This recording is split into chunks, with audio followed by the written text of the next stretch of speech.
حضرت اوس بن اوس رضی اللہ تعالیٰ عنہ بیان کرتے ہیں کہ نبی رحمت صلی اللہ علیہ وآلہ وصحابہ وسلم نے ارشاد فرمایا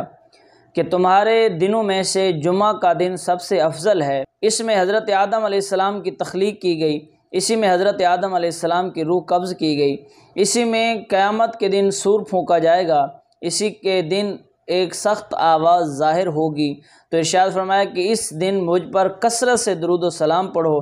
تمہارا سلام پڑھنا، درود پڑھنا مجھ پر پیش کیا جاتا ہے۔ صحابہ رضوان اللہ علیہم اجمعین نے عرض کیا یا رسول اللہ، آپ کے وصال کے بعد آپ پر ہمارا درود کیسے پیش کیا جائے گا؟ تو پیارے حبیب صلی اللہ علیہ وآلہ وصحابہ وسلم نے ارشاد فرمایا ان اللہ حرم علی الارض ان تاکل اجساد الانبیاء،